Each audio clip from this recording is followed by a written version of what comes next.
So being a Dragon Ball fan, I like to look up Dragon Ball videos all the time, whether it's a debate about why power levels are accurate or why the show sucks as a whole.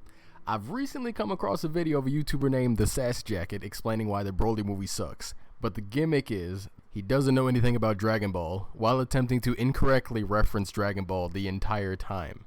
I have no idea how this video went under my radar for so long, but this was uploaded a whole year ago. After watching the video, I would just be annoyed that somebody's talking bad about a movie I like and move on like everybody else. But the constant false representation and blatant lies that he crafts in the video stuck with me all day. I thought to myself, there was no way that he was serious. He cannot have this many bad takes and be this wrong about something. He has to be trolling. So I scroll through the comments, and I see he's still actively replying. He's retracted none of his takes, and it's pretty consistent that these are his thoughts. I knew that there was no way this video would get off my mind, so I left a comment. The next morning he replied. He asked me how he manipulates his fans, and I'll get into that a little later in the video. Now that you got a little backstory, let's hop right in. What is up, my YouTube friends? My name is KotyTang. Now, I love getting into debates, and if you disagree with me at any point, or even agree, feel free to leave any comment you want. Personally, I wouldn't say the Dragon Ball movies are bad. They've always been moderately entertaining, and the characters it's creative have become fan favorites. The plot lines were generally just a rehash of whatever saga they were on, but with a different villain. I still enjoy rewatching most of them, while others... But Dragon Ball Broly was a different beast entirely, being the third official canon movie of Dragon Ball and the only one not retconned by the anime. At least not yet anyway.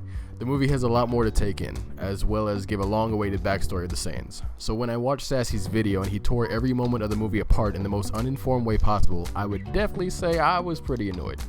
10,000 people have seen the video at the time of the recording, and a lot of his fans have agreed on mostly all of his points. The positivity is so overwhelming that people have questioned if he's deleted comments.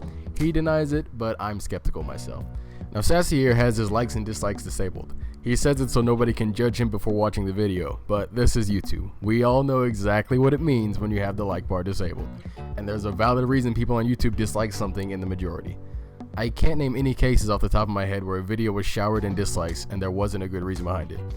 I was kinda on the edge of whether he was just a really bad satire channel or he was just a terrible troll, so I had to look at his channel just a little bit to get an idea of what he was doing, and the likes and dislikes on those videos were actually enabled. It's obvious he's just ashamed that he has so many dislikes, so he turned it off. So if you're a fan of Sassy's, welcome to the video. If not, well, this won't make you one. Let's take a look at his review on Dragon Ball Super Broly.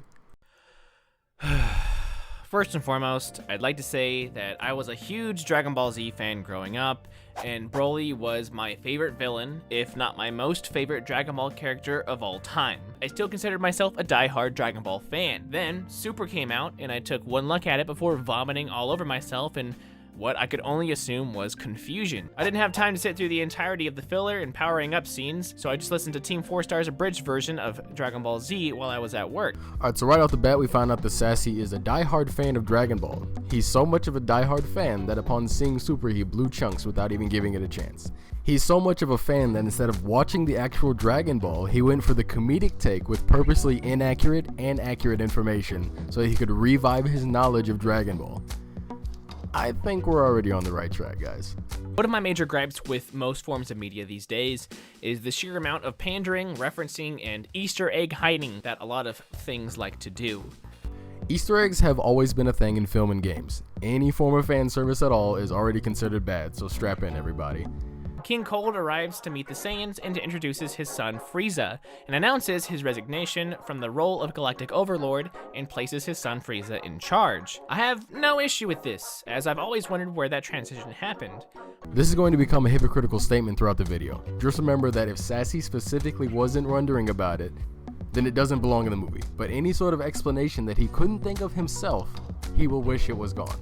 But why on earth did you need to summon an entire army of henchmen? King Cold himself, Frieza, Zarbon, Dodoria, the Ginyu Force, and most of the Saiyans for this little exchange to happen. Isn't there an entire galaxy to rule? Aren't the Ginyus and Zarbon / Dodoria like your best men? This seems like a huge waste of manpower. Judging by the size of Frieza's ship alone, you can clearly tell that it needs to be properly manned. Meaning there's more than just two guys sitting in a cockpit. To go even further, during the Namek saga we see the inner workings of Frieza's ship. Granted, it is 25 years later, but we get an idea of how they kept the ship operating. The Emperor of the Universe is going to have a lot of guards, so yeah, there's gonna be a lot of defenses as he travels around. I'll assume you've never seen a ceremony of any kind, ever. King Cold is the current Emperor of the Universe. The Saiyans would arrive to greet their literal leader regardless. They don't have a choice but to show respect to him. The Emperor arrives on your planet. The King can't just sit in his castle. Just like how King Cold's men move, King Vegeta's men do the same, standing right behind him. And his guards are ready for anything. It's an event, and thousands of people show up to events. That's how everything ever has always happened in cinema and real life. The King of the Saiyans arrived to greet King Cold, and that alone would bring an even larger audience. You don't send the president of any country outside alone with zero protection. It wouldn't matter if he was the world's strongest man. This is simply not how any seat of power operates. This is a passing of a torch ceremony to the Saiyans' new emperor. This entire scene displays a power dynamic. It is an extreme case of intimidation. They arrived on the Saiyans' home planet unannounced. They brought an entire fleet with them. The strongest of King Cold and Frieza's warriors are here. All of this to watch Frieza be crowned the new emperor of the universe. King Cold specifically says that it's been a long time to King Vegeta. This implies that King Cold doesn't just pop up to say hello to him on a regular basis. You see, movies and shows do this thing called explaining. As the scene goes on, they reveal more and more information so you get an idea of how and why something is happening. Every single move that King Cold makes here is for a reason. In the scenes you decide to leave out before all this went down, you can see all of the Saiyans trembling at the sight of King Cold's fleet flying by. The Saiyans were not summoned. Not even King Vegeta himself was aware King Cold was coming. It's a scene that King Cold clearly wanted every Saiyan to witness. His men come to the planet as though they are invading. Nobody is going to just go about their daily lives when King Cold has arrived. Entirely unannounced at that. Not only do the Saiyans despise him, most are obviously deathly afraid of him. King Cold further shows his disrespect by not shaking King Vegeta's hand. When they get to Frieza, nobody even knows who he is. King Cold introduced them to Frieza. Seeing King Cold has a son puts King Vegeta on edge, and because again, these guys literally rule over their entire race, King Vegeta has to drop to his knees for them. Frieza flies around in this ship at all times. He is always ruling the galaxy. Even worse, Frieza has entire planets conquered that are just people that serve under him. Just think about the scale of the universe, then think about ruling it. Now think about how many men are actually in the universe. This wouldn't even be 1/3 of King Cold's forces. I like to attribute this simply to pandering, since I'm sure every 8-year-old in the audience simply said, "Oh my gosh, there's Zarbon, there's Dodoria, oh my gosh, the Ginyu Force." And if you thought all of this was for protection, need I remind you that this is Frieza we're talking about. He literally just snipes 3 people like it was nothing, one of whom had a power level of 2000. The scene is not pandering at all. These characters existed during this time. They are part of this point in history. They were present when Frieza was crowned emperor. They were active before Frieza was even emperor. There's no reason to omit these characters simply because you for some reason think that points in history are pandering.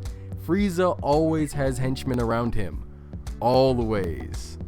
I don't see why you couldn't have just sent a messenger, or just the Ginyus.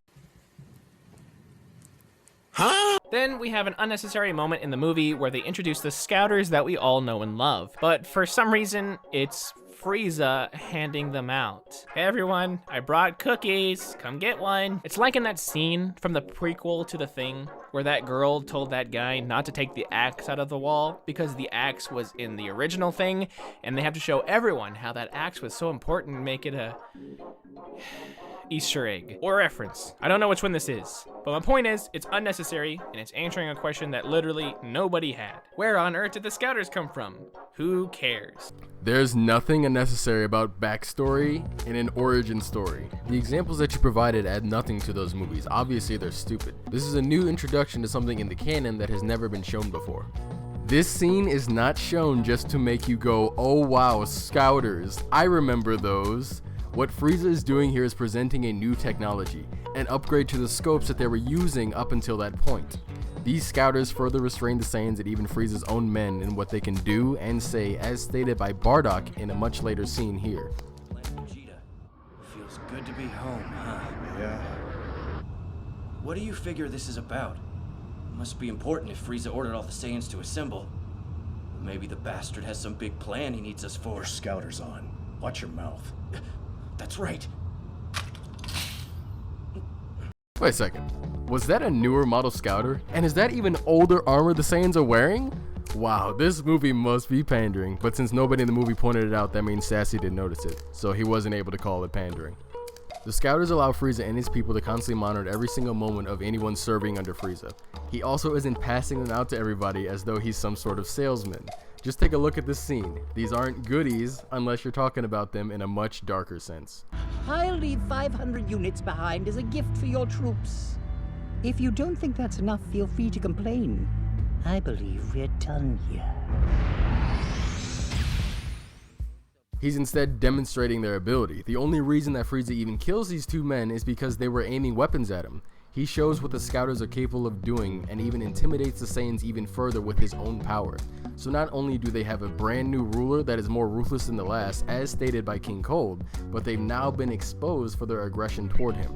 This is neither an Easter egg nor a reference. This is, again, an actual moment in history of the canon in the manner that they took place. There would be no reason to omit where the scouters came from. This is when they got him and who ordered their design. The fact that you're getting upset about this clearly shows you just want to go out of your way to find things to be angry about. Now this is more of a personal gripe, but the version of the movie that I watched was the English dub, which I'm thankful for because I legitimately hate how Goku sounds in Japanese. Nothing against the Japanese people, it's just, I can't. But I'm really sick of hearing Funimation's voice actors. Like, really, really sick of listening to them. King Vegeta is voiced by Christopher Sabat, just like half of the other characters in any anime that Funimation dubs, and it really helped my experience and immersion if I didn't hear this guy voicing like a bazillion characters in any show I watch. Look, Mom, it's the same guy who voices All Might. Okay, Christopher Sabat makes up a large cast of Dragon Ball. He goes out of his way to make the characters sound completely different. The odds are that you didn't even notice the amount of voices that he uses for this show. Christopher Sabat has always taken up a large chunk of the cast in Dragon Ball. This is nothing new to any fan of Dragon Ball. You're telling me this is the first time you've heard him voice King Vegeta? If so, I'll let you in on a little secret. This isn't King Vegeta's first time appearing on Dragon Ball, and Chris Sabat has always voiced him. When Chris does get casted in something else, he is rarely, if ever, the main focus of that anime. I'm gonna ruin Dragon Ball even more for you. King Cold, voiced by Jason Douglas. Jason Douglas, that's Lord Beerus. Paragus is voiced by Damian Clark, who also voices Cell. Sean Schemmel, you know him as Goku, but he also voices King Kai and Nail. Kara Edwards voices Goten and Videl. She does this simultaneously for multiple episodes. There are so many more recurring actors in this show. Really, you hear the same actors all the time in so many shows. Troy Baker, Nolan North, Laura Bailey, Travis Willingham. This is common practice in any piece of media ever. People are casted and fans recognize their favorite actors. I've never heard somebody be upset because they recognize the voice in another show. That's like being upset that Keanu Reeves played Neo while at the same time he played John Wick. Both roles, he was the main character. This comment on actors is just stupid. Anyway, we get a more in-depth look at how the Saiyans live within Planet Vegeta. And I've gotta say, these badass warrior aliens are pretty pitiful. I don't know why, but seeing them act all lovey-dovey with each other, King Vegeta basically babying his infant son. Not everybody has what it takes to be a warrior. These people still live in a society. They have other things to do. Every Saiyan has a large amount of pride. That's always and forever. Just because they're a warrior race, it doesn't mean that every single one of them is capable of absolute destruction. The movie literally goes out of its way to show you that not every Saiyan is starving for combat. If every single person was fighting, they wouldn't have much time to even have a society. King Vegeta is the king of the Saiyans. So I guess that means he should be attacking Frieza, because a warrior race wouldn't be so pitiful to understand what being ruled even means. Why even have a king? That implies they understand some sort of societal structure. Just overthrow the king. It's like you didn't even watch the movie. Your assumptions about how the Saiyans actually exist are proven false through this movie. This is just a case of you not accepting something. This is no fault on the movie at all. I also don't know why a family showing they care about each other makes you feel weird. It's almost like emotions exist or something.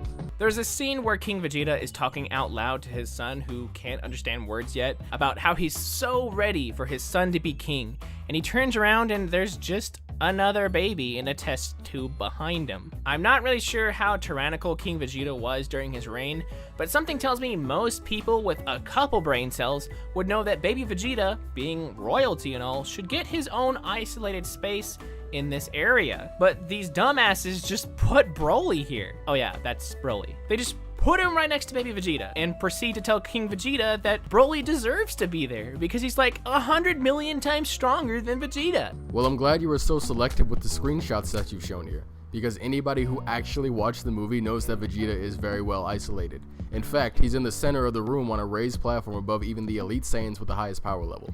He's in his own unique pod filled with red liquid, overseeing the other Elite Saiyan children. In fact, King Vegeta even explains what the nursery room is in this scene. It even makes sure that you know there are a lot more babies in this room.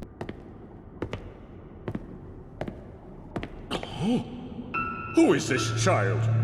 What is he doing in the same room as my son?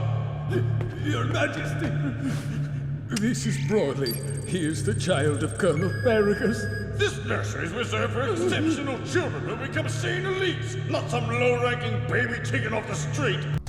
But see, you decided to just leave that all out. You're trying to change the narrative of the movie to make people believe you. It's just dumb as hell, and easily debunked. Broly isn't put in the same room as Vegeta for the sake of being in the same room. His power level was so high that he towered over not just the Elite Saiyans, but Vegeta himself. I also find it funny you complain about King Vegeta babying his son, then talk about how he should baby his son by putting him in his own isolated room with nobody else in it. More unbelievably forced references and pandering. Hey, don't look at the moon too much or you'll turn into a great ape. OMG, I've never gone great ape before. Yeah, let's not do that because you lose all sense of yourself, so be careful. Yeah, it's a real conversation between two people who've never met, one having kidnapped the other. Staring at the moon is not a forced reference, nor is it pandering. It's a serious concern for every Saiyan. The fact that you think everything is somehow an Easter egg, a reference, or pandering is so stupid that I can't believe you actually published this video after editing through it for hours with your terrible critiques on repeat. Paragus is a colonel. By default, he has a higher rank than this guy whose job is just to fly these ships. If Paragus says that he has to do something, he doesn't have much of a choice. And as he said, he isn't a fighter.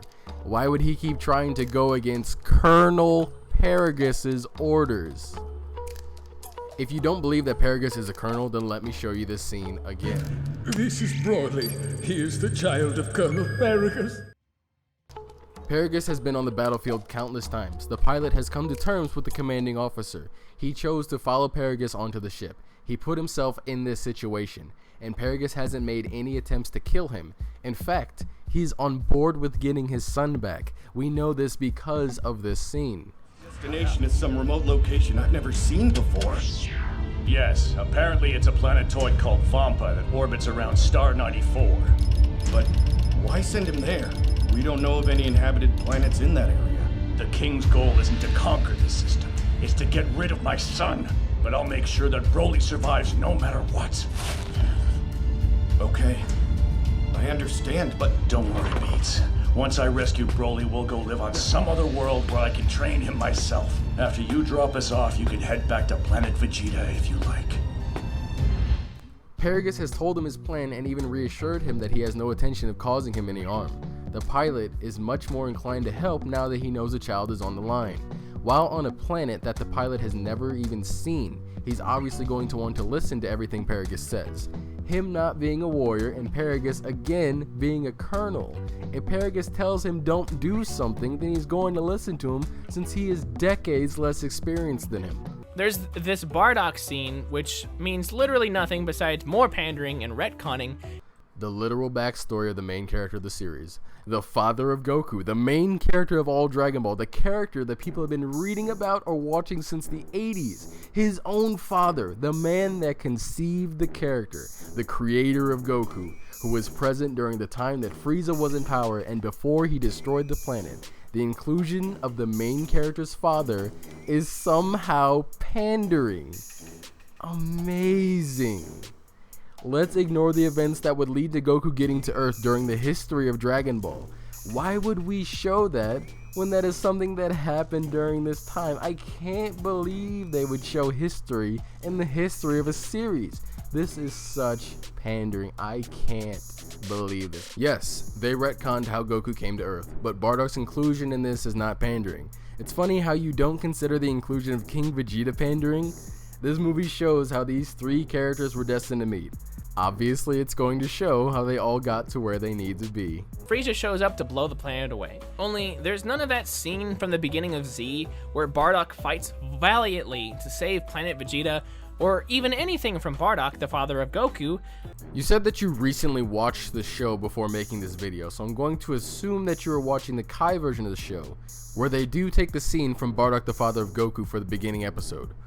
Or you at least watched that to start out, because not even Team 4 Star started with this scene. This is the first scene of Z.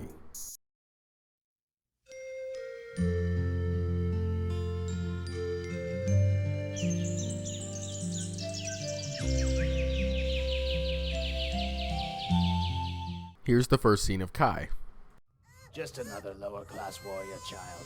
We'll send him to one of the frontier planets. He's no good to us here. I suppose not. Everything that happened in the father of Goku wasn't retcon. To be frank though, the movie itself never really happened and has never been canon. The very idea of Goku's father wasn't even Akira Toriyama's idea either. He did, however, like the character enough to make him canon and even included him in the original manga. Really, everything you believe about the Saiyans and Bardock the father of Goku is not true. Again, the movie was created by Toei and not Akira Toriyama. But if we are going off that movie, Bardock has shown signs of compassion. He tries to save the Saiyans from Frieza, and you think that scene is awesome. Well, let's say you want a more direct emotional pull. Bardock was sad when he found out that all his friends were killed by Frieza. And his headband? Well, you're gonna freak out when I tell you it's sentimental to him and has the blood of his comrades on it. Bardock isn't this stone-hearted monster that you see him as. Bardock is one of the few Saiyans with a concept of what a family is. Bardock confronting Frieza is still canon because, as shown in this movie, that still happened. In fact, you even show that he still does. I would like to say that Bardock's death scene was really cool, and a good remake of what it used to be, but only visually. Since it was in Kai, Goku's origins have been retconned with this movie. This is a common thing that happens with shows and movies. Dragon Ball is no exception. Whether or not you think Bardock sending Goku to Earth is a better scene compared to Frieza's men doing it is your own opinion, but no longer what actually happened. Look, Bardock meets Gine. That's Goku's mom. Look at this pandering. Shouldn't Raditz be here? Oh, Gine tells us that Raditz is with Vegeta. This lines up with the canon of how Raditz and Vegeta are a team. But since that's part of the history, it's pandering. Is that Goku in a pod? Hey, that's the main character of Dragon Ball. Too bad his inclusion is just pandering. This entire scene is just a circle jerk that isn't used to show the history of anything at all. What do you mean people have conversations with each other? Nobody does that. Life is just moving from one point to the next and there's nothing that happens in between. People just get married because, well, that's just how things work. There's no reason somebody falls in love. People don't have normal conversations. Oh wow, these scenes have been setting up Bardock's assumptions about what Frieza is about to do and gives us a reason Goku's not present during the destruction of Planet Vegeta? Man, I hate when shows and movies work to flesh out characters rather than making them a blank slate with no emotions at all. Just Frieza showing up, sending a bunch of henchmen down to fight the Saiyans? Can't this guy blow up a planet? Oh my god, he actually sends a bunch of his henchmen down and just blows them the hell up. Amazing. But Frieza does not show up out of nowhere. Again, did you watch this movie at all? In the apparent unnecessary scenes of Bardock, it's established that Frieza has called them all back for an unknown reason. One of the Saiyans even talks about Super Saiyan rumors. Don't believe me? Here, I'll show you every scene that sets up what's about to happen in order. Frieza Force has grown extremely large. They could probably get by even without us annoying Saiyans around. Wait, hold on. You're not suggesting that Frieza's planning to exterminate us? It's a possibility. Am I right? Shut up. Any idea why we got the order to return home so fast? It beats me. Maybe they found a fortified world they need all of our help with. Once so protected, it'll take every Saiyan alive to conquer. That must be it. And here you had me all worried. Oh, and Bardock! Frieza's people have been asking around about the Super Saiyan lately. Not sure what that's about. What do you mean, the Super Saiyan? Like the one in the legend? That's it. You're here. Sure are crazy around town today. Yeah. It's not that often everyone comes back. Where's Raditz? Off-world. He's in the military now, teamed up with Prince Vegeta on some planet. I seriously doubt they'll make it back for this. Wow, Prince Vegeta, huh? We're going to send our son to another world. Huh? You've got to be kidding! Gine, I'm serious. Have you gone insane? Why would we abandon our son like that? He hasn't even learned how to talk yet! With his latent abilities, he's destined to be sent away. Probably somewhere horrible. So we're going to see to it that he at least grows up on a decent planet. No, he's Listen, far son, too young for you that. do what it takes to survive, got it? We'll see you really soon. Goodbye.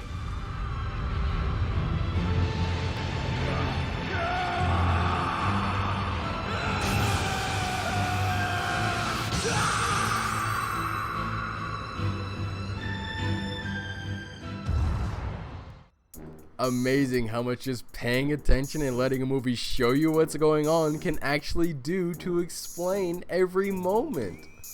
Yeah, Frieza doesn't care about his own men. He would gladly kill anybody just because he's angry, or because he feels like it. Because Frieza doesn't care, and he's never cared. But once again, I have to correct you because we're clearly not watching the same movie here. Frieza did not send these henchmen down to fight the Saiyans. In fact, these henchmen were in response to one lone Saiyan flying up to Frieza. Who was that Saiyan? The same Saiyan that you said served no purpose in this movie at all. He was simply pandering and nothing else. Well, you saw it in Kai, so you should know exactly who that Saiyan was and what he was doing, because it was none other than Bardock himself. These soldiers are not flying down to fight the Saiyans. The only way you could have got this idea is by forcibly painting the movie in a bad light. These henchmen are fighting Bardock. Judging by his broken armor, the valiant fight that you said wasn't in this movie still happened. But you chose to ignore that entire point while simultaneously showing it in your own video. What the hell are you attempting to do here? The setup was forced, rushed, and unnecessarily shoehorned in out of nowhere. It's like watching a Batman movie and them showing us Batman's parents getting shot for the 47th freaking time. I also have no idea why any of the other Saiyans didn't jump in to save Bardock, or at least try to survive. I also don't know why they put so much emphasis on King Vegeta as a character if they don't even show his death in the movie. The setup was not forced. Bardock is the perspective character for this scenario. He sets up everything from the tension to the reveal. The scene is not shoehorned out of nowhere. Again, it's literally what happened. You are watching the events as they played out. The scene of Bardock fighting Frieza's henchmen still happened. Watch Kai to see it in all of its glory. It's funny because when they don't find it necessary to show something in the movie, you cry about how oh so important it was and how you wish it was in there. But when they do choose to show something, you cry about how it's pandering. You are the definition of a child who just wants to complain for no reason. Like, why focus on Bardock out of nowhere if the narrative was following King Vegeta and Paragus? It's confusing and bad writing, bad pacing. You're an idiot. You're dumb. You have absolutely no idea what you're talking about. This movie establishes the three primary characters of this movie: Broly, Vegeta, and Goku. During this time, they were babies to children. Every single scene sets up how these characters were destined to one day meet each other. They are all placed exactly where they need to be. This takes 25 minutes of your time. And in that time frame, they were able to add so much information to the lore and do it in a way that feels like we were there for quite a while. They take time to establish every character and make you understand their motivations and who they were when they were alive. This is an amazing case of how to properly structure your story. Every character gets a solid amount of screen time and is used meticulously as to not show unnecessary moments. In the 25 minutes, we have set up the antagonist of the show, Frieza. We set up the main focus of the movie, Broly. we set up the origins of both primary protagonists of Dragon Ball, Goku and Vegeta, and officially completed the rise of Frieza and fall of the Saiyans all within the span of 25 minutes. If this were just a short, it would be extremely informative and enjoyable to watch. There's still 1 hour and 13 minutes left of this movie. The rest of that is dedicated to further cementing Broly as a believable character by showing his life and struggles. You are actually stupid if you think that everything you just watched was terrible writing. I also like how all of Bardock's clothes get blown off, but there's a patch of cloth to cover up his dangly bits. Gotta keep this family friendly now, or else we can't make as much money. Oh nigga, you gay! After Vegeta gets blown up, we get a scene of one of those off-planet Saiyans receiving a transmission and relaying it to Nappa and this guy. Only, he's getting the message on his scouter, and both of the other people there also have scouters. Wouldn't they also receive the message? Quick! Gotta mention that Raditz and Vegeta were supposed to be on planet when it blew up but ignored orders. Doesn't that make their survival that much more impactful? That's not Nappa. Do you not know who Nappa is? Okay, this just proves that you're not watching the movie. This scene shows this Saiyan getting the message, not Nappa. So again, you're just looking for things to whine about and it's unnecessary. In this scene, it's obvious that all the Saiyans, except for this guy, are paying attention to their scouters. It's implied they're all ignoring any orders from Frieza as well with this scene here. But how? They should have detected the approaching meteor. Well, I guess we're pretty lucky, aren't we? It's a good thing we decided to ignore Frieza's order to head home. Now I'll never get to be King Vegeta. They are already not listening to what Frieza said. If this Saiyan wasn't so concerned, none of them would be aware the planet had blown up at all. Raditz and Vegeta aren't here for no reason. They were already mentioned to be off planet. Gine literally said they were on a mission before Frieza even blew up the planet. Where's Raditz? Off-world. He's in the military now, teamed up with Prince Vegeta on some planet. I don't understand how somebody can give their opinion on a movie that they didn't even bother to pay attention to. And you claim that you watched it again to rethink your opinions? You couldn't be lying more. Have you even once considered that you should fact check? Quick, gotta mention Vegeta's brother, because that's important. You remember Super, when they introduced that? Do you remember Vegeta's brother? Anyone? Vegeta's brother Tarbell was introduced 7 years prior to Dragon Ball Super, in a movie called Yo Son Goku and His Friends Return. His inclusion was not canon and his existence was up in the air. He was mentioned in the movie Battle of the Gods. Now due to this movie, Tarbell's existence is canon, but it's not clear what Tarbell is doing or if he's even alive at this point. You're not a diehard Dragon Ball fan, and as I'm going to show later in the video, you have probably never actually watched Dragon Ball past seeing it come on every now and again as a kid. You have more than likely gotten everything you know about the show from the games while going off what you remember seeing rather than what you know happened in the show. I'm having a hard time believing that you even watched Team 4 Star's Dragon Ball. I also gotta give Akira Toriyama props for making me actually want to slap him across the face. These people regurgitate the words latent abilities and low-class warrior like it's going out of style. More proof that you've never watched Dragon Ball before. In the Saiyan saga, Raditz, Nappa, and Vegeta all use these words. This is how Saiyans talk to each other. They are still the warrior race you know, and the majority of them just care about how strong you are or can become. Congratulations. You've just complained about something you wanted. Yada yada yada, Goku lands on Earth and we get a cool little thing showing us time passing and all of Goku's adventures. Only it literally only shows Goku and Vegeta, since every single one of us knows that literally no other characters in this franchise matter at all. Remember whenever Gohan was supposed to be the most powerful being at the end of the Cell Saga? Yeah, me neither. I'm gonna show the scene in its entirety here, since you like to lie and talk out of your ass.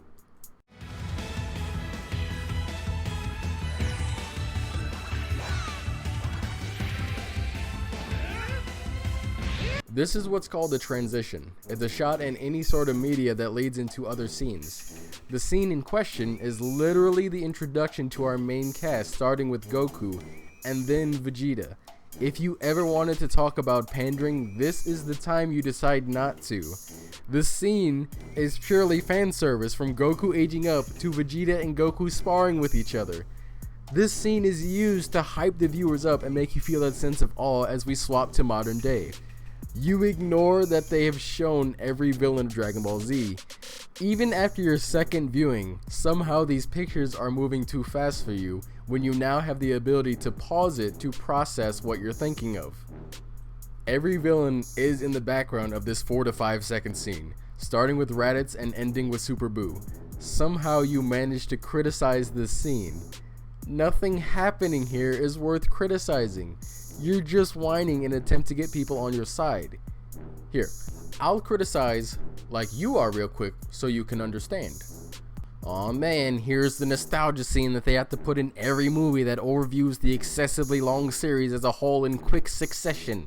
Look, there's Goku fighting Vegeta. You can't tell that it's Dragon Ball unless they're fighting in it, guys. Look, Goku's wearing his dangly strings that he had in the early sagas of Dragon Ball Z. I can't believe they're pandering to the fans like this. Is Vegeta wearing an outfit like the one he wore in the Buu saga? Man, you gotta cash in on that nostalgia money, guys. Remember when Goku and Vegeta fought? Right, guys? Please subscribe for more of me talking out of my ass. Yeah, let's ignore how creative this transition actually is by pretending to hate it and not even show the full scene in motion.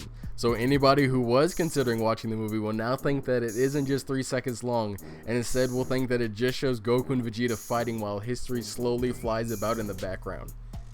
You're in your 20s, man. How are you still acting like this? Goku's still doing that thing where he eats like his family's about to be executed, and the only way they won't die is if he eats a mountain made of food. They still do that stupid anime thing where someone accuses someone of something, and rather than keeping their cool and saying that they aren't gonna do whatever that thing is they're being accused of, they just act all nervous and run around the place while people get more and more suspicious. It's not like I'm actually trying to do it, Baka. Some more indication that you haven't watched Dragon Ball Super. Goku genuinely doesn't want to become a destroyer god. Oh wait, you didn't specify that's what the conversation was about. Here, I'll show the scene again so that there's actual context. Why do you seek even greater strength than you have already? Wait, don't tell me. Do you want to become a destroyer god? What was that? Don't think I'll take this threat lying down. No, that's not it. Why would I just want to sit around all day? Okay, that was uncalled for. Vegeta mentioned something that irked me quite a bit. He mentioned that Frieza was alive now due to the events of the Tournament of Power and Akira Toriyama wanting to stir it up for no reason. And he says, you remember how much stronger Frieza was when he came back to Earth? What happens when he achieves a newer form? Ladies and gentlemen, this is the issue with the power scaling in Dragon Ball. You cannot and will not be able to achieve anything unless you A, are recently introduced, B, absorb something, C, do a mythical training program, or D, create a new form for the sole purpose of differentiating each of your action figures from each other. See, this one's Toy Bonnie, but this one's Nightmare Bonnie. They're different, but you gotta buy both. This is a valid argument that everyone brings up in the show, but for the sake of what you're referring to here, Frieza uses forms to suppress his full power and has always done this. Yes, there is a genuine problem in the show, but this is a bad example to use since this character is one of the originators of multiple forms. Goku and Vegeta were both shown transform into a great ape, so it's not the first time the show has presented this idea. That's probably a spoiler to you since you didn't see Dragon Ball or Dragon Ball Z. We'll just make like you and ignore that they've explained how and why they can transform at all. There's so much unnecessary anime crap in this movie, man. It's one of the reasons it's hard for me to find a good anime to watch, because for some reason people get off to people blowing up and yelling at each other for no reason and call it entertainment. A simple conversation between Goku and Vegeta turns into a shouting match only because Vegeta thinks Goku's an idiot and Goku thinks, I wonder what I should eat today. I too complain about anime having anime things in the anime movie that I am watching about an anime that is made in Japan where anime is made. But this again is taken out of context. Goku isn't talking about food in this scene at all. The reason Vegeta gets mad at Goku is because Goku thinks Frieza could be a good guy. Trunks calls, Kid Trunks, not Future Trunks, since both of them are characters. You wanna run that by me again? Did you watch the Cell Saga? Trunks went back to his own timeline. Somehow you don't know that? During the Cell Saga, Trunks was also born. In the Buu Saga, he plays a pretty significant role as Gotenks. I'm nearly entirely convinced that you have never actually seen Dragon Ball. I'll even give you some spoilers for Super, so spoiler warning to those who haven't seen. In the Goku Black saga, future Trunks returns, but after defeating Goku Black, he leaves again to another timeline. So no, he's not in this movie either. Are you somehow confused that there's a present and future Trunks? Please actually watch the show just once, all the way through. The Dragon Balls got stolen, and they were literally just on a pillow next to a window with no security whatsoever. Vegeta says that the place needs better security, not thinking that anyone with a power level above 500 can tank missiles point blank and move at the speed of light. If only there were a place that was guarded by super powerful beings who were always on the lookout and knew the importance of the Dragon Balls so as not to allow them to be taken without a fight, were able to telepathically alert any of the Z fighters if they happen to be in danger. You had me with this one. I was fully on board with this because it is very contrived as to what the Dragon Balls are doing there. It's just for comedy, so I'm not as bothered as you about it. But then you had to say that the Dragon Balls should be held at Kami's lookout? So I'm aware you haven't actually watched Z, but now I know you haven't seen Dragon Ball. Let me give you a quick rundown of how the Dragon Balls work. Anybody can find them, and after you gather all 7, you can summon Shenron. Then you can have your wish granted, or wishes as it becomes in Z, and then these things are scattered throughout Earth and they turn to stone until they restore themselves. Then they wait for anybody to go and search for them. This is how they've always been. They do not keep them stored anywhere. Goku thinks that there's no point in immortality, since if you can't die and just keep losing, then there's a negative side effect to that. But if the Android Saga has taught me anything, is that you can't run out of energy, and your opponent can, you win by default. I'm not sure how either of these two numbskulls think that this is a possibility. Okay, so somehow you're a diehard fan of Dragon Ball, but you don't understand Goku's character. He wants to win, he likes winning, he likes fighting strong people so that he can get stronger and win some more. Goku loves to fight, and he loves to fight people stronger than him. If Goku is immortal, he has no reason to keep getting stronger. Goku likes having challenges. Goku is a Saiyan. They're a warrior race. They enjoy fighting. Not to mention that without a Zenkai boost, Saiyans lose one of the pros to their own race. So once again, you're a hypocrite and have yet again criticized yourself because now you suddenly don't like Saiyans wanting to fight and get stronger. Immortality doesn't mean you can't get tired. The androids are not immortal. They are cyborgs, they can still die. Being immortal means you can't die. It does not mean you can't get tired. Frieza is behind the snatched balls. He states that he can't get near the planet because his power level would get recognized instantly. Despite the fact that everyone was able to easily tell his power level coming from the very beginning of the Android Saga, and now he's clearly more powerful, so I don't know how that's a thing. Well, as you graciously left out, Frieza is sitting at the edge of the galaxy as shown here. And that is how they can't detect him. While in the Android Saga, they detected Frieza as he approached Earth, not as he sat at the edge of the galaxy. But you don't understand things in movies unless they're directly told to you. And if they are directly told to you, you'll say it's stupid because you want to complain. Waifu bait. Chilai here only exists for people to fan cream themselves over nothing. I don't recall seeing anyone that looked like this in literally any other part of Dragon Ball Z, when it wasn't imperative that a beautiful girl exists for young boys to froth over. Say again? I don't recall seeing anyone that looked like this What'd you say? in literally any other part of Dragon Ball Z, What'd you say? when it wasn't imperative that a beautiful girl exists for young boys to froth over.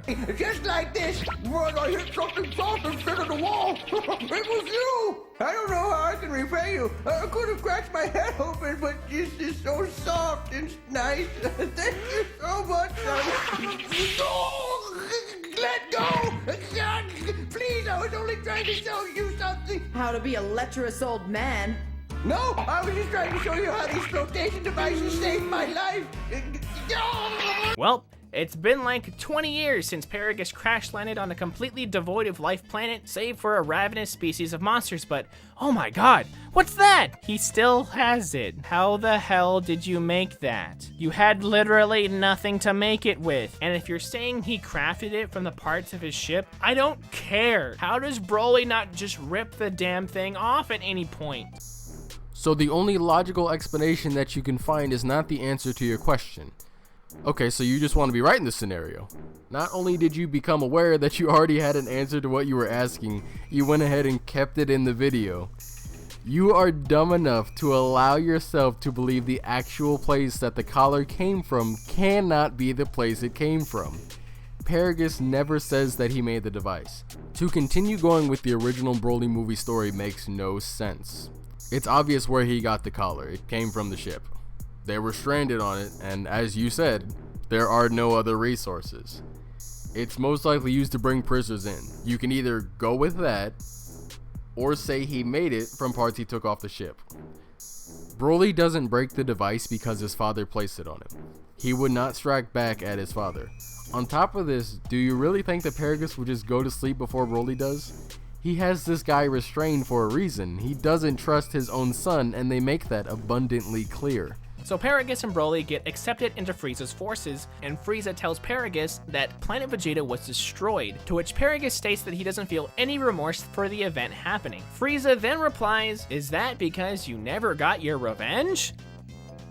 What? How the hell does Frieza, someone who literally only spoke with King Vegeta, how was he aware that Paragus' son got exiled from the Saiyans, and that Paragus swore to get his revenge at all costs? How the hell does he know this? Okay, here I can see where you're coming from.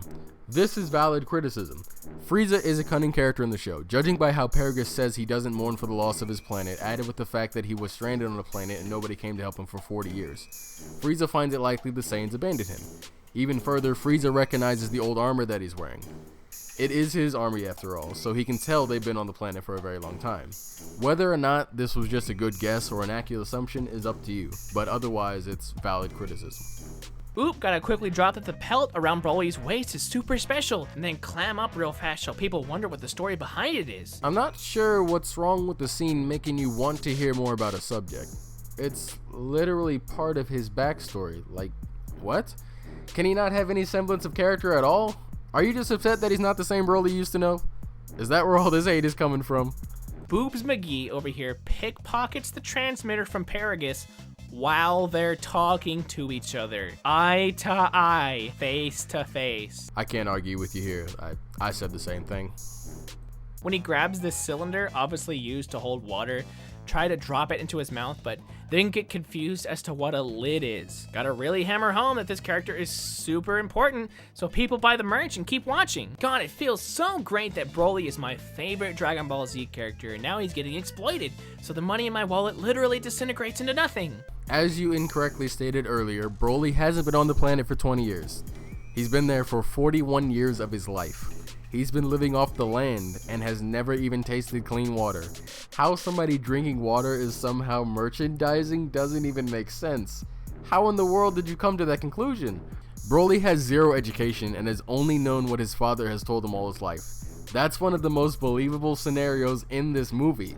He's never had a chance to experience anything like what they're showing him. Broly immediately starts telling the story about the pelt, stating that it was from a monster that he befriended and was a training partner until Paragus shot its ear off with a gun. While normally quite a sad story, I just can't help but notice the lack of blood from a completely severed ear. Akira Toriyama starts stroking his own ego after telling the story by having his characters remark about how Broly is just so pure and naive, and that the story was the saddest thing they've ever heard in such a long time. So Japanese standards toward blood have dramatically changed. If you argue that it's stupid, then you don't have a problem with the movie, but Japanese media itself.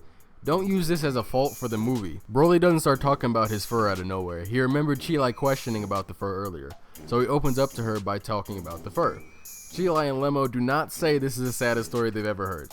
What Lemmo does say is that it's the most innocent story he's heard in a long time, and Chi-Lai says that it's the most she's ever heard Broly talk. Lemmo has worked under Frieza for quite a while now. It's not his first time hearing something sad. He's just surprised that he's talking to somebody who isn't just trying to kill everything. It's also at this point that the father figure being a really bad person pandering thing is happening. It seems like everything Paragus does is scrutinized almost immediately after he does it, and he feels that archetype that's trying to be culturally relevant a little too hard. I'm not saying you can't have characters that are this way, and that the problem of father figures today being lackluster individuals is readily apparent, but you can't just recycle a character and try to shove this stupid character arc in my face without me complaining. You praised the old movie and even insinuated how that writer was better than Akira Toriyama. You'll probably be surprised to know that Paragus in that movie was just as much of a terrible father as he is here. In fact, you brought up the device that he uses for Broly. A character having a bad father is not an attempt at being culturally relevant. I don't even understand your argument here. In both iterations of Broly, Paragus was not a good guy to his own son. When somebody shows that they literally shock their son like an animal, nobody is going to look at you like a good parent. Every time Chi-Lai tried to interact with Broly, Paragus was extremely rude. In this scene, Chi-Lai is just trying to be friendly, but Paragus tells Broly not to talk to her. Then, in the next scene when Broly was just trying to protect her, she watches as Broly literally crumbles to his knees from how powerful the shot color actually was. Let's not forget that these henchmen have been literally walking to find the final Dragon Ball in order to not reveal their power level, and Whis, who can teleport anywhere in the cosmos, along with Goku and Vegeta, who can fly 7 times around the Earth in a second, and Bulma, who has a ship that is faster than most airplanes, aren't even close to the area with the final Dragon Ball. They literally see Frieza's men in the distance and still take their freaking time even walking up to them, despite the possibility that at any moment, they could wish for Frieza to be immortal, and every single one of them would be out of luck. Vegeta and Goku have no urgency when fighting Frieza because they're aware they are both stronger than him. The two they're chasing are also Frieza's henchmen, so why would they even care? As a side note, most of Frieza's henchmen don't know how to properly use the Dragon Balls, and even if they did, they don't know Frieza's wish. Goku and Vegeta have no urgency when it comes to people they can just explode by looking at them because that's their characters.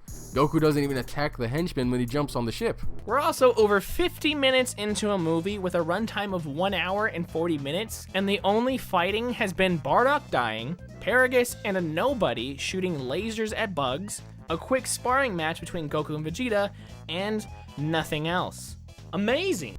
So, you're upset that they're trying to tell a story? However, Frieza interrupts, along with Broly and Paragus, and the stare down commences. Paragus, for some reason, still thinks that him choosing to stay on the deserted planet was Vegeta's fault, despite the fact that their ship breaking was an accident.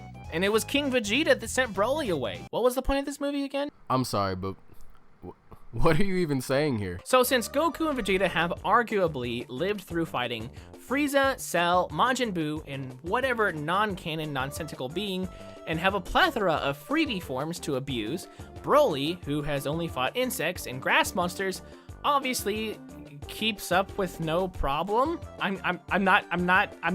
Okay, listen, I can't, he's literally, oh God. No, he's not. Look, watch the scene.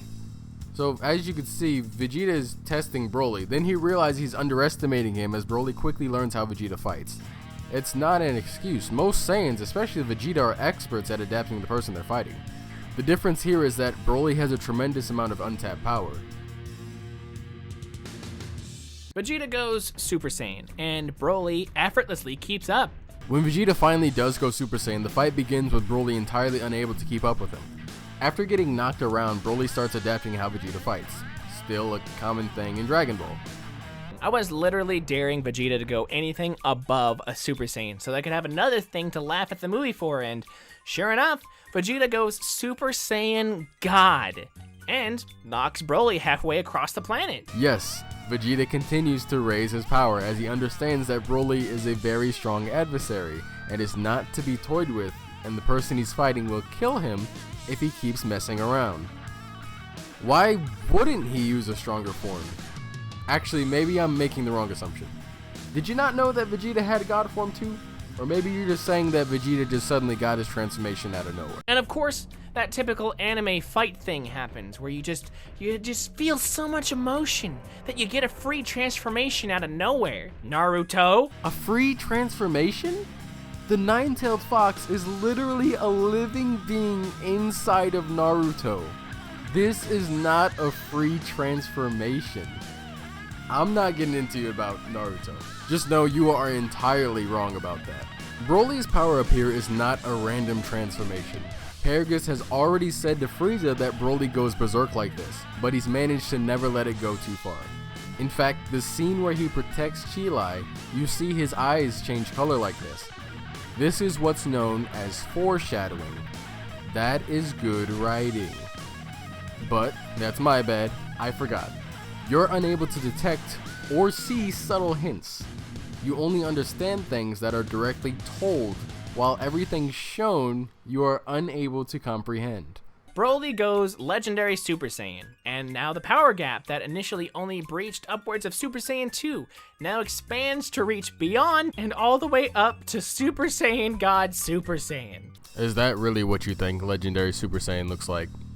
I find it hard to believe that you've even seen the Broly movie now. I don't know what the hell you're on about. His hair hasn't even changed color. Paragus, having thought up until now that even a Super Saiyan was a legend, now spouts out some nonsense about how Broly must be using the power from being an Uzaru without transforming, as if that would have been even a little bit of a boost. The Grade 8 form, as stated by Vegeta himself during the Saiyan Saga, raises somebody's power level tenfold. That's 10 times if you don't understand what that means. That's 10 Vegetas fighting. Imagine if a team of Vegetas fused with himself. 10 times 1 is 10. 10 times your own power. Broly is 10 times stronger than he was a second ago. I would never say that tenfold is a small boost. Also, thanks for stealing the concept of Super Saiyan 4. Who wrote Dragon Ball GT again? Oh yeah, not you. Despite also saying that he's never seen this form before, he also states that the form has a downside of losing yourself. Kinda like what Super Saiyans do. Kinda like what Super Saiyan 4s do. Akira Toriyama, you little thief. No, they don't. It enhances their emotions for sure, and they toy with their opponents more than they should. But Goku is still able to be himself while fighting Frieza. He even tries to spare him. When Vegeta achieved Super Saiyan, he still had control of himself. When Gohan learned how to go Super Saiyan 2, you bet, he was still in control of himself. When Goku went Super Saiyan 3 against Majin Buu, he was still in control of himself. When Goku went Super Saiyan 4, he had control of himself. What are you actually talking about? Where are you pulling your information from? If you're referring to before Goku got Super Saiyan 4 and he was a Grade 8, then yes, you're correct. Until Pan helped him calm down, and then he became a Super Saiyan 4. I seriously don't understand what you're talking about. We then get an ugly fight scene full of 3D character models being too far away from the screen for us to be able to see any issues, and close-up shots so that you have no spatial awareness. Really, nigga? I guess Akira Toriyama finally realized that saying Kamehameha was an awful plan with how fast everyone is moving, so Goku just blasts a bunch of them without saying Kamehameha. There's multiple instances where Goku merely shoots the attack without saying the name. This is just more mindless hate. When he does start saying the name, you know the attack is about to be powerful. Booby Girl takes this opportunity to say that Broly is just such a poor guy because his dad's forcing him to fight, despite the fact that Broly truly didn't really care at all. And the only thing Paragus did was just tell Broly to fight.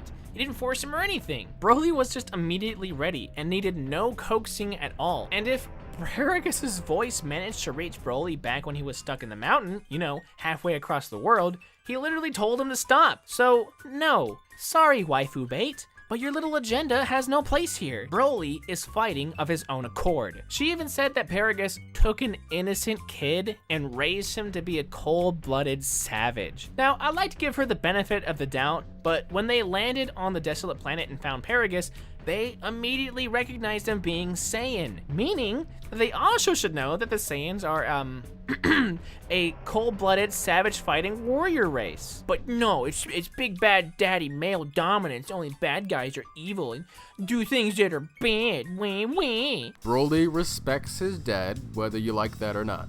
Paragus has trained him to react to his commands. This is seen when Chilai and Lemo first find him.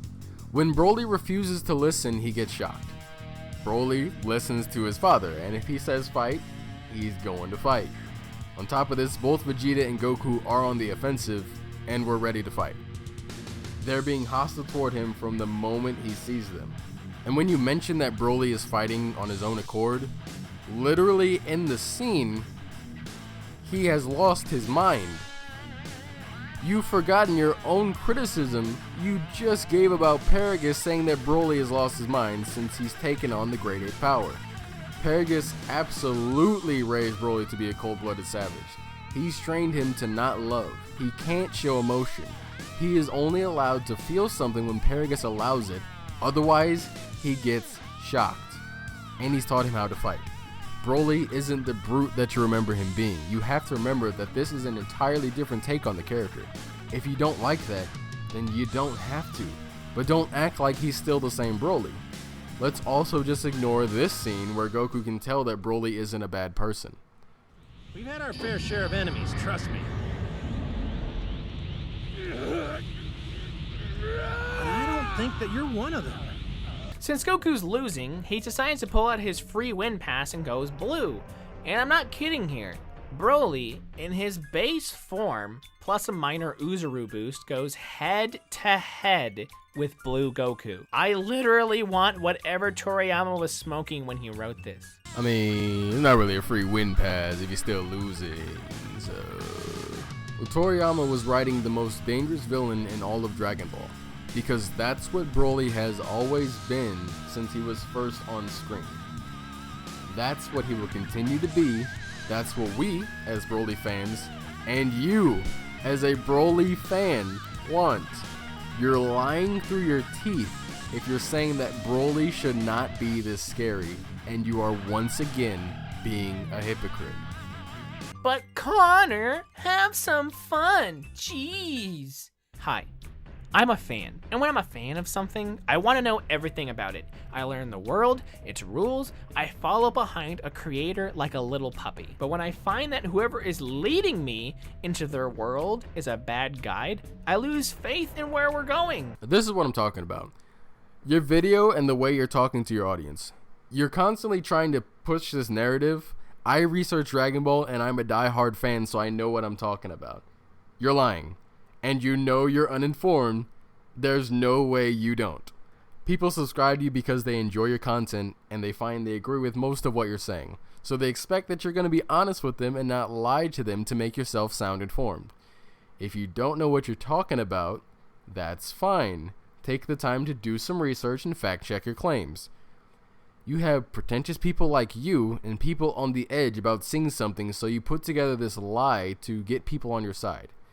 It's fine to not like something. You're free to like and dislike whatever you want. But take scenes out of context, not fact check yourself, and pretend like you're highly invested in something. Being incorrect is one thing, but you're straight lying, dude. You're pretending to be right while reminding us how much of a fan you are. Anybody who has ever seen Dragon Ball knows you're fake and that you have no idea what you're talking about.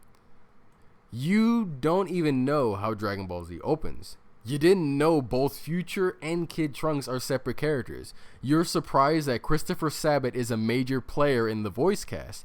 You don't understand anything about Goku's character. You didn't know that Bardock wasn't canon. You don't look up any interviews of Akira Toriyama because you would know that he's repeatedly wrong about his own show and has to get fact-checked by the fans. You have never been on the Dragon Ball Wiki in your life. I would be surprised if you've seen episode 87 of the original airing of Dragon Ball Z. You're manipulating your fans into believing that you know more about something that you don't even follow. Vegeta and Goku start tag teaming Broly and do a pretty piss poor job surviving. So they bait Broly into beating the crap out of Frieza and instant transmission out of there, like a bunch of losers. Please look at this hand if you want to know the animation quality of this movie. You're welcome. Oh yeah, I love when people take still images or one crudely drawn scene and use it to say that that's the entire animation and not just a scene that you selectively chose. Make sure to not show any of the amazing animation that actually plays throughout the movie, to the point that one trailer of the movie will derail your entire dumbass point here.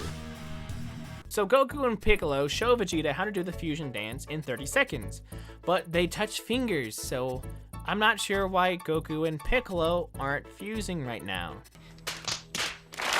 Really? You don't know why they didn't fuse?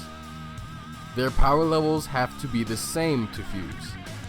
There's nothing else I have to say here. The fact that you haven't fact-checked anything you've said 26 minutes into your video where you attempt to say that a movie that you clearly didn't watch is bad while also incorrectly referencing the show that you pretend to be a huge fan of. You do know that Goku and Piccolo showed Goten and Trunks how to fuse, and in that very scene, Goku and Piccolo both touch their fingertips. You're somebody who likes Dragon Ball, but you are far from a die-hard fan. You sound like one of those people in theater who won't stop asking what's going on and who's who. Haha, Goku and Vegeta messed up the fusion dance and become Fat Gogeta. Haha, they messed it up again and became Skinny Gogeta. I'm curious as to why this even exists, since this is... Oh my god, it's a reference to the Boo Saga with Gotenks. OMG, guys! This makes everything so much better! This is a waste of time, and is only here to prolong the movie and fill you with a sense of pride for remembering something else that Toriyama made, whilst forgetting that you paid money to see this movie. The entire scene is a gag and supposed to be funny. Every person I've ever watched this movie with thought this scene was funny. The only reason you don't like it is because you're going out of your way to hate the movie.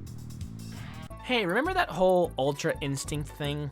You think maybe you should use it since Broly's still going toe-to-toe with Gogeta? More proof that you haven't been keeping up with Dragon Ball. And as you said, looking up everything you can about the show.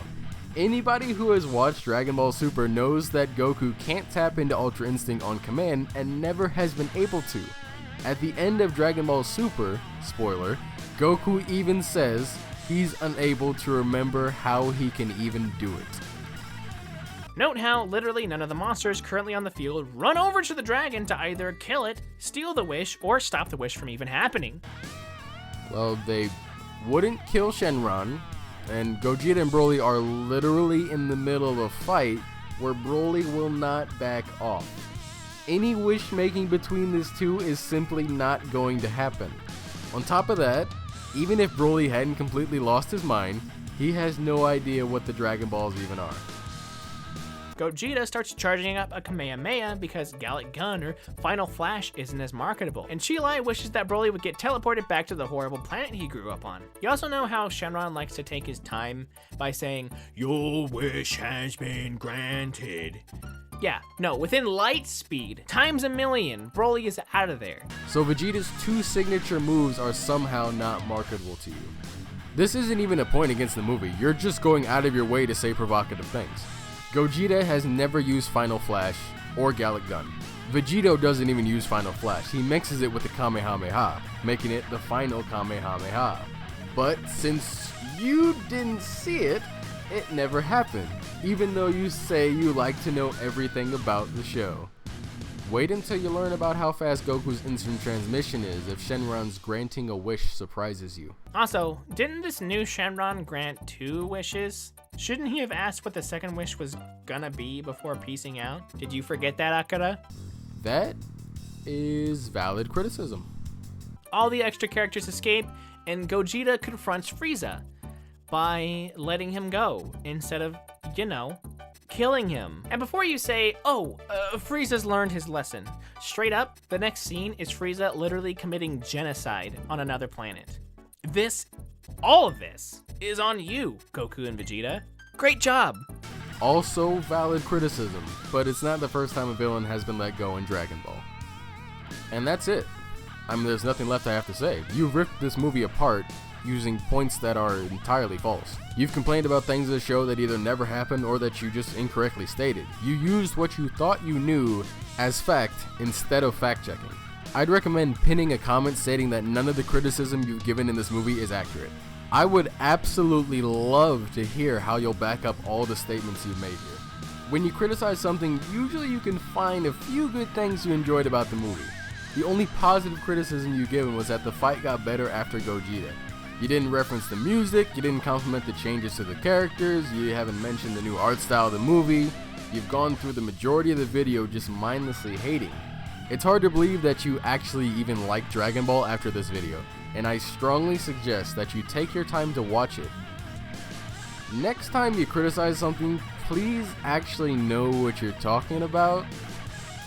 I'm sorry, I'm just a huge Dragon Ball fan, and I watched this along with watching Super. No, you didn't.